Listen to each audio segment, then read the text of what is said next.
adik-adik, wah seneng banget, gak kerasa udah hari Minggu lagi. Dan Cici udah ketemu lagi sama kalian walaupun masih via YouTube. Tapi gak apa-apa, kita harus tetap bahagia, tetap sukacita karena Tuhan Yesus ada selalu buat kita. Betul? Betul dong. Nah adik-adik, sekarang sebelum kita mau memuji nama Tuhan, pastikan dulu kalau kalian udah di posisi yang siap, udah pakai baju yang rapi, jangan pakai baju tidur, jangan sambil tidur-tiduran, tapi kita udah di posisi yang siap untuk mendengarkan dan memuji nama Tuhan. Oke, semuanya sudah siap? Siap. Nah, oke adik-adik, untuk mengawali hari ini, kita akan buka dengan lagu yang judulnya adalah Ku Istimewa. Nah, supaya semangat, kita mau sama-sama bangkit berdiri dan ikutin gerakan Cici ya. Siap? 1, 2, 3. Dunia boleh katakan ku tak berarti. Dunia boleh katakan ku bukan siapa-siapa. Tapi ku hanya dengar apa kata Yesus. Dia katakan, ku istimewa, ku istimewa, karena aku miliknya, ku istimewa. Kenapa? Berharga di matanya, ku istimewa. Siapa yang mengasihi? Yesus mengasihiku. Dia lahir dalam hatiku dan jadikanku istimewa. Wah, seneng banget ya. Memang betul banget sih adik-adik.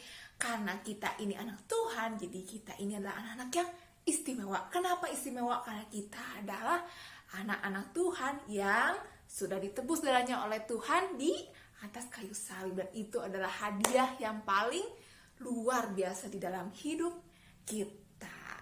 Nah adik-adik, sekarang sebelum mendengarkan cerita firman Tuhan, kita mau sama-sama siapkan hati kita. Kita mau nyanyikan satu lagu, judulnya Mari Masuk ya.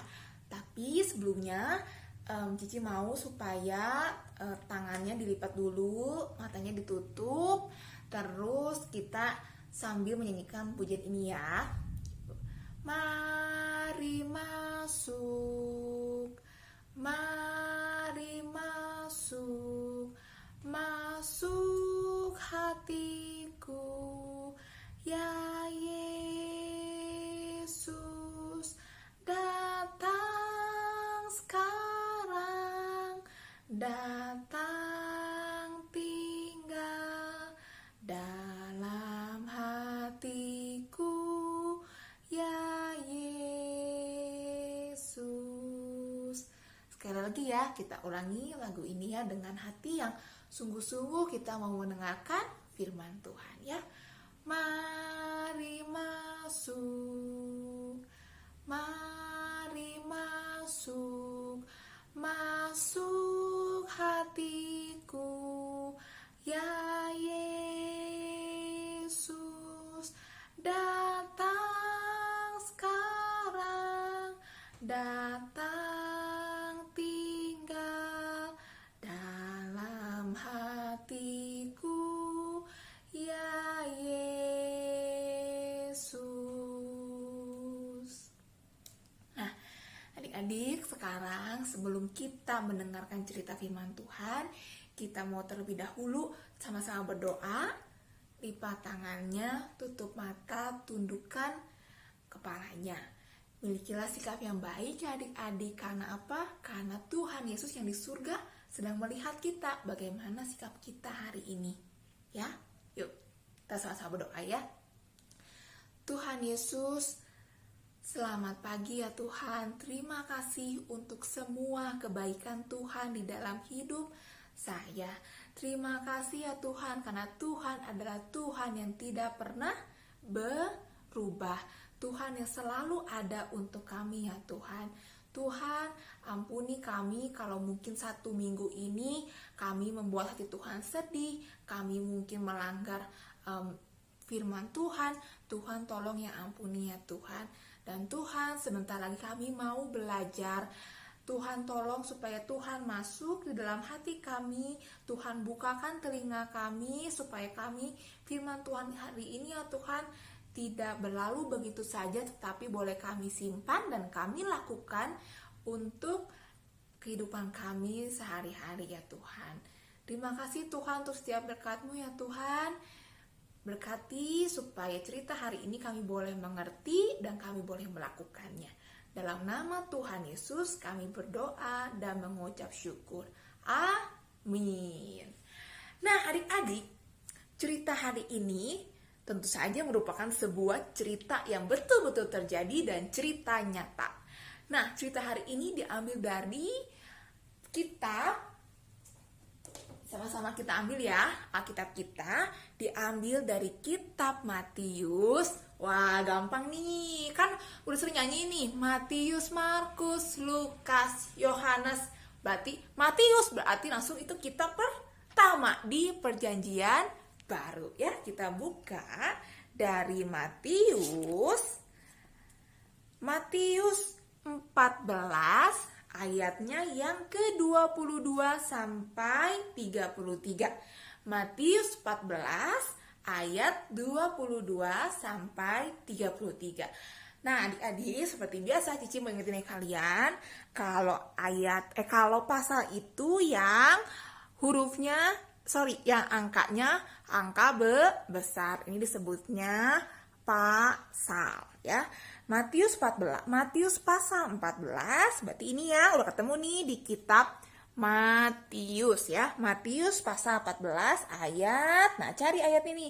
Ayat 22. Yang huruf yang angka lebih kecil itu berarti ayatnya ya. Matius 14 ayat 22 sampai 33 yang judulnya adalah Yesus berjalan di atas air. Wah, seru kan? Pasti penasaran ceritanya kayak gimana kan?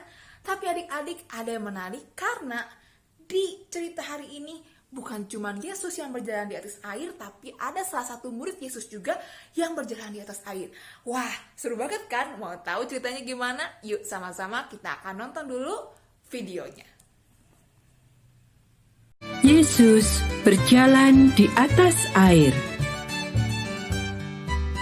Setelah 1 hari bersama Yesus dan melihat Dia melakukan sesuatu yang luar biasa, di mana Yesus telah mengambil 5 roti dan 2 ikan dan menggunakannya untuk memberi makan lebih dari 5.000 orang, maka pada menjelang malam, para murid berada di sebuah perahu untuk berlayar di sepanjang Danau Galilea.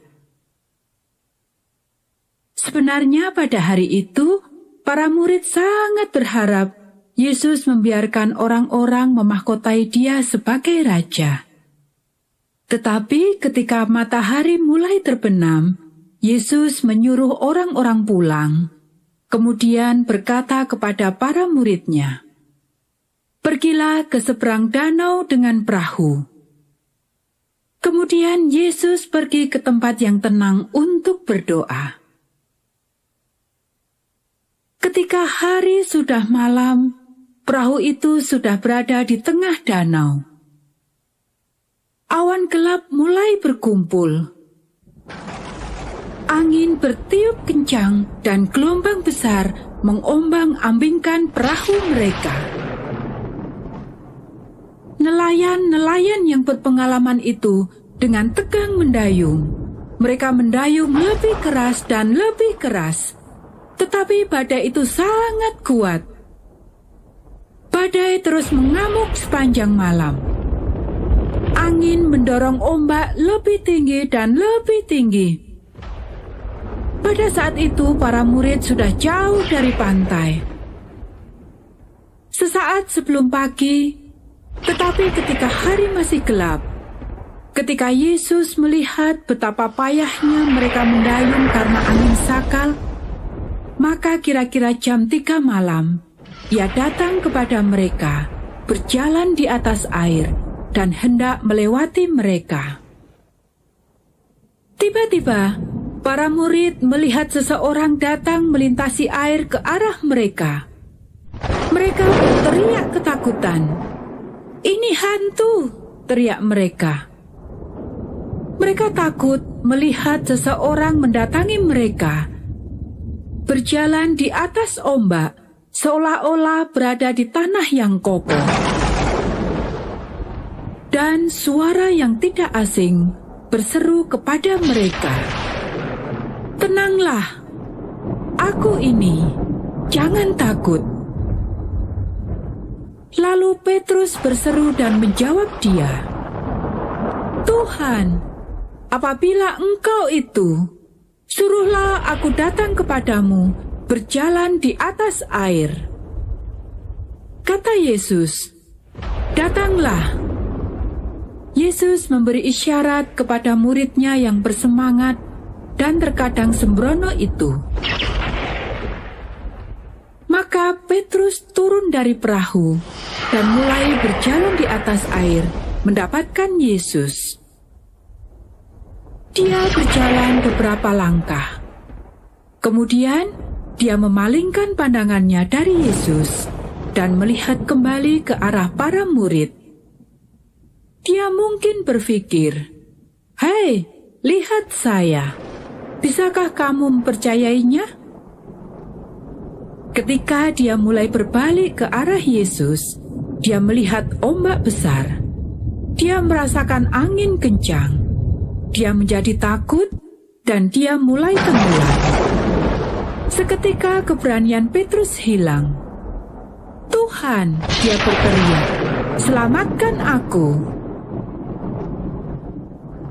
Ketika Petrus mulai tenggelam, lengan Yesus yang kuat menjangkau dia. Yesus menggenggam tangan Petrus yang terulur dan mengangkatnya. "Hai orang yang kurang percaya," kata Yesus, "mengapa engkau bimbang?" Yesus menghendaki bahwa Petrus harus memperhatikan dia. Petrus harus terus percaya bahwa Yesus memiliki kuasa untuk menyelamatkannya. Yesus memeluk Petrus dan mereka naik ke perahu. Begitu Yesus berada di atas perahu, angin pun reda dan ombak tenang. Wah, adik-adik, bagus banget ya ceritanya, keren banget. Tapi itu merupakan kejadian nyata loh adik-adik. Dan juga adik-adik, selain itu, peristiwa Yesus berjalan di atas air itu merupakan salah satu peristiwa mujizat yang Tuhan Yesus lakukan. Nah, adik-adik, kalau tadi kalian menyimak ceritanya, jadi pada awalnya itu Tuhan Yesus meminta murid-muridnya untuk pergilah terlebih dahulu, untuk menyeberang terlebih dahulu memakai kapal. Lalu Tuhan Yesus itu ternyata Tuhan Yesus berdoa sendiri di atas bukit. Nah, adik-adik, murid-muridnya kira mungkin nanti Tuhan Yesus akan nyusul kali ya malam-malam. Makanya Tuhan Yesus meminta kita untuk duluan menyeberang. Nah, tapi ketika itu, pada waktu itu, tiba-tiba angin mulai datang, angin besar mulai datang, dan murid-murid Tuhan Yesus yang dulunya adalah nelayan juga berusaha untuk mengayuh kapalnya, tapi tetap sampai kapal itu mungkin udah oleng adik-adik, udah oleng, dan mungkin waktu itu posisi kapalnya mungkin sudah mau tenggelam. Nah, waktu itu melihat itu Tuhan Yesus berjalan di atas air mau menghampiri mereka. Tetapi apa yang terjadi? Ketika Tuhan Yesus berjalan di atas air, murid-muridnya berpikir bahwa itu adalah hantu. Siapa itu? Tapi Tuhan Yesus bilang apa? Ini aku, Tuhan Yesus. Ketika itu murid-muridnya belum percaya. Tapi ada satu murid Tuhan Yesus, yaitu Petrus. Petrus bilang apa? Tuhan, kalau itu adalah Engkau, betul engkau adalah Tuhan Yesus, coba dong Tuhan buat aku juga bisa berjalan di atas air seperti Tuhan. Terus Tuhan Yesus bilang apa? Marilah, datanglah, come on, kata Tuhan Yesus ya, come on, yuk. Lalu si Petrus ketika itu dia mulai berjalan di atas air, adik-adik. Tetapi ketika ada angin, waduh, si Petrus mulai nih kehilangan arah. Ketika dia nggak bisa lihat ada Tuhan di depannya, ketika ada angin, dia mulai apa? Mulai tenggelam, adik-adik. Kira-kira adik-adik, coba Cici, ada 2 pertanyaan yang Cici mau tanya ke kalian. Pertama, apa yang membuat Petrus bisa berjalan di atas air? Bisa berjalan loh di atas air, adik-adik.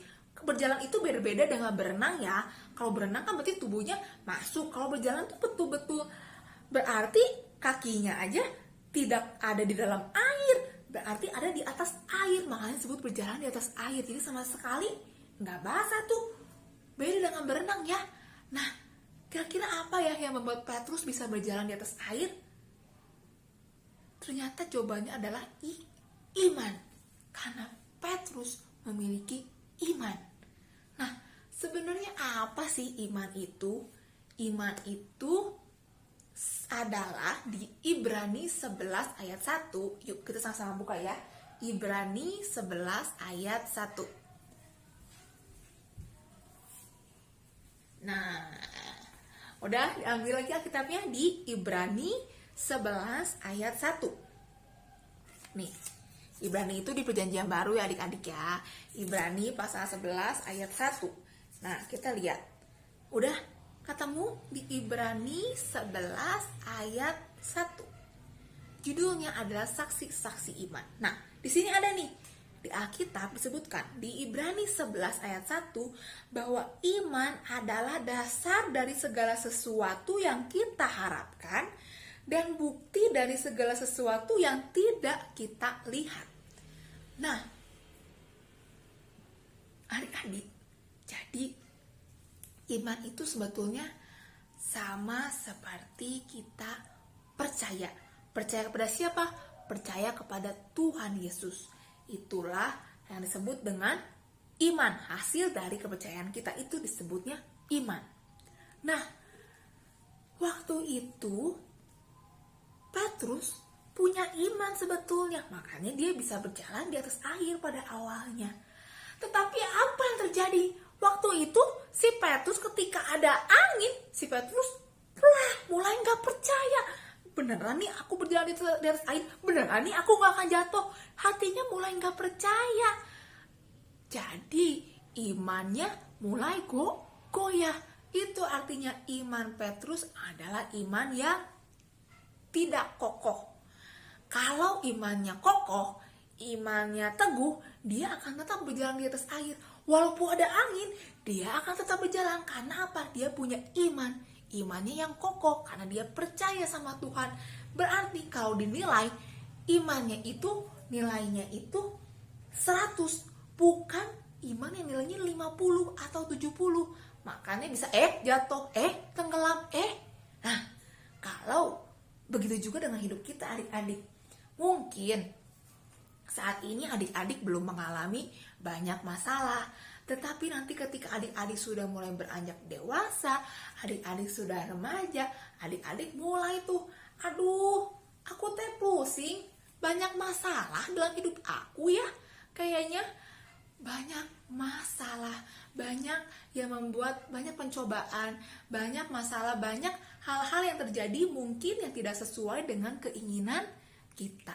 Itulah yang disebut dengan masalah. Jadi ketika kita punya masalah, seringkali iman kita, kepercayaan kita sama Tuhan, itu kalau iman kita enggak kokoh, kalau imannya itu yang lemah, itu kita mudah sekali tuh, kita gampang banget enggak percaya sama Tuhan. Kita mudah hilang percaya sama Tuhan, mudah bilang apa? Tuhan di mana ya? Kok kayaknya Tuhan enggak ada ya? Kok Tuhan gitu sih? Kok Tuhan semuanya Jadi seolah-olah kita nggak percaya sama Tuhan. Padahal adik-adik, iman itu adalah dasar dari segala sesuatu yang kita harapkan dan bukti dari segala sesuatu yang tidak kita lihat. Itulah iman. Jadi walaupun kita belum melihat hasilnya, kita belum tahu nih masa depan kita nanti seperti apa, besok bagaimana. Apakah kalian tahu besok kalian akan seperti apa? Gak ada yang tahu adik-adik. Karena itulah kenapa kita harus punya iman yang kokoh. Karena iman yang kuat, iman yang percaya sama Tuhan. Percaya bahwa rancangan Tuhan adalah rancangan yang membawa damai sejahtera dan bukan rancangan yang membawa pada kekecewaan atau mendatangkan kecelakaan buat kita. Bukan sesuatu yang mendatangkan hal yang buruk untuk kita. Itulah yang disebut dengan iman. Percaya bahwa masa depan kita itu ada di dalam tangan Tuhan. Dan Tuhan punya rencana yang indah untuk setiap kita. Untuk kalian dan juga di dalam hidup Cici. Nah, pertanyaannya, gimana caranya kita bisa punya iman yang kokoh? Nah, adik-adik, sama seperti tubuh kita nih. Kalau kita punya tubuh nih, badan kita harus makan dan minum nggak?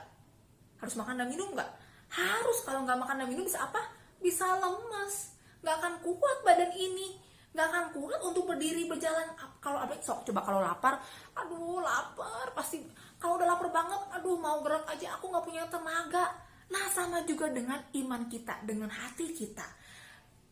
Iman ini, hati ini harus terus diberikan makanan rohani. Nah, jadi terus makanan rohaninya apa? Firman Tuhan. Itu yang pertama. Jadi kalian ingat baca renungan.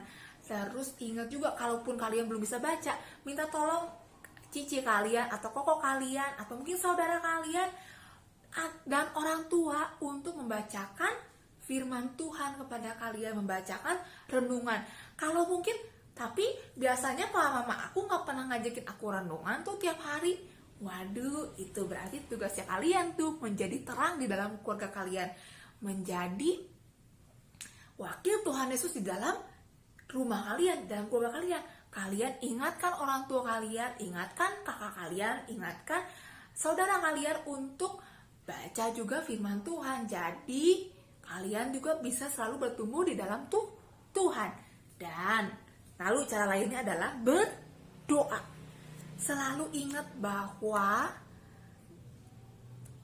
hidup kita ini tidak bisa terlepas dari Tuhan. Karena itu apapun yang kalian lakukan selalu ingat tanya sama Tuhan. Selalu ingat doa sama Tuhan, tanya sama Tuhan. Tuhan, tolong aku. Karena kita untuk punya iman yang kokoh itu kita nggak bisa sendiri adik-adik. Kita harus minta pertolongan dari Tuhan. Karena kita nggak mampu sendiri. Karena si iblis itu akan selalu pengen supaya kita imannya mati, nggak punya iman. Makanya kenapa kalau yang imannya kering, yang imannya nggak kokoh, ketika ada angin nih, ada seruan nih dari si iblis, udah bohong aja, udah pukul aja, udah bohong aja lah, contek aja lah, gampang itu mah, gimana besok? Waduh, udah marah aja. Waduh, kalau iman kita nggak kuat adik-adik, akan sangat mudah buat kita membiarkan si iblis masuk dan iman kita makin lama makin tenggelam jadinya. Nah adik-adik, makanya itu kenapa kita penting sekali minta sama Tuhan supaya kita punya iman yang kokoh. Sendiri kita nggak bisa, tetapi bersama Tuhan, berjalan dengan Tuhan, kita bisa punya iman yang kokoh. Oke adik-adik, jadi PR kita minggu ini adalah milikilah iman yang kokoh ya. Nah, Cici mau ngajak kalian baca ayat hafalan dari Matius 14 ayat 31b. Matius 14 ayat 31b. Yuk kita baca sama-sama ya. Hai orang yang kurang percaya, mengapa engkau bimbang? Nah, itulah dia. Berarti sebagai anak Tuhan yang percaya, harusnya kita tidak takut. Harusnya kita memiliki iman yang tetap teguh teguh, tetap kokoh. Jadi mau ada masalah, mau ada hal-hal yang terjadi yang kita nggak tahu nanti ke depannya gimana, mau ada hal-hal yang terjadi yang tidak sesuai dengan apa yang kita inginkan, kita tetap percaya bahwa hidup kita ini dipegang oleh Tuhan, dan Tuhan akan selalu memiliki rancangan yang good, bukan rancangan yang bad, bukan. Ya, jadi milikilah iman yang kokoh dengan cara apa? Selalu ingat sama Tuhan, selalu ingat cari Tuhan, dan setiap hari sama kayak makan dan minum, jangan lupa dikasih juga makanan rohani iman kita dengan cara berdoa dan juga baca firman Tuhan, ya.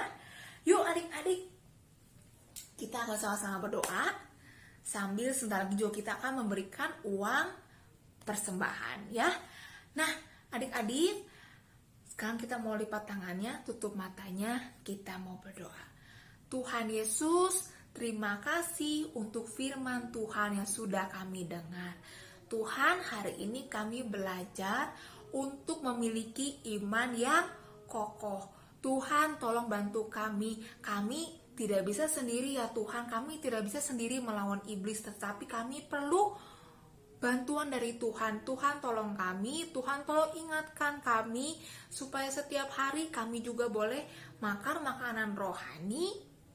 Kami selalu ingat untuk berdoa, menyerahkan semuanya ke dalam tangan Tuhan, dan juga selalu ingat untuk membaca firman Tuhan. Tetapi tidak hanya membaca, kami juga boleh ingat untuk melakukan firman Tuhan. Kami mau ya Tuhan punya iman yang kokoh. Tuhan Yesus, kami juga ingin berdoa untuk orang-orang yang sedang sakit, atau mungkin anggota keluarga kami, teman-teman kami yang lagi sakit. Tolong Tuhan yang jamah sembuhkan. Tuhan Yesus, berkati juga untuk keluarga kami. Tuhan berkati untuk orang tua kami, untuk kakak kami, adik kami, saudara kami, kakek dan nenek kami, semuanya tolong Tuhan lindungi dan Tuhan berkati ya Tuhan. Tuhan Yesus, berkati juga untuk gereja kami, Gereja Injili Keluarga Kristus. Tuhan tolong supaya gereja kami juga boleh semakin hari semakin Tuhan pakai. Dan juga Tuhan berkati juga untuk bangsa dan negara kami, bangsa Indonesia. Tuhan tolong supaya pandemi ini juga boleh segera berakhir ya Tuhan. Terima kasih Tuhan. Tuhan tolong ampuni kalau mungkin kami selama ini membuat hati Tuhan sedih. Tetapi Tuhan, mulai hari ini kami mau belajar untuk punya iman yang kokoh dan juga menjadi anak Tuhan yang membuat hati Tuhan senang ya Tuhan. Tuhan tolong bantu kami karena kami tidak mampu sendiri ya Tuhan. Terima kasih Tuhan Yesus untuk setiap berkat-Mu. Sebentar lagi juga kami mau memberikan uang persembahan. Tuhan tolong pakai persembahan ini. Engkau yang buat persembahan ini dipakai berkali lipat oleh Tuhan ya Tuhan, untuk keperluan di rumah Tuhan. Terima kasih Tuhan untuk setiap berkat-Mu ya Tuhan. Dalam nama Tuhan Yesus kami berdoa dan kami mempercayakan seluruh hidup kami ke dalam nama Tuhan Yesus aja, Allah kami yang hidup. Amin. Nah adik-adik, sekarang tiba waktunya untuk kita memberikan uang persembahan.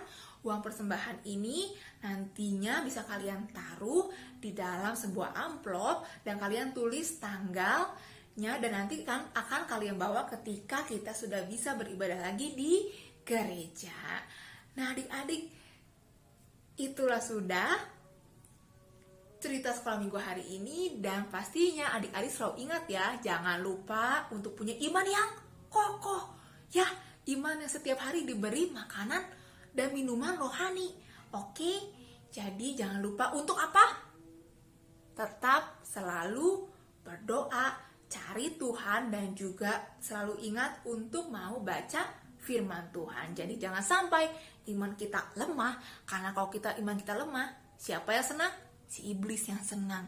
Jadi gak mau dong iblis yang senang, karena tugas kita adalah membuat hati Tuhan senang ya. Oke adik-adik, itu aja, dan dadah, see you next week.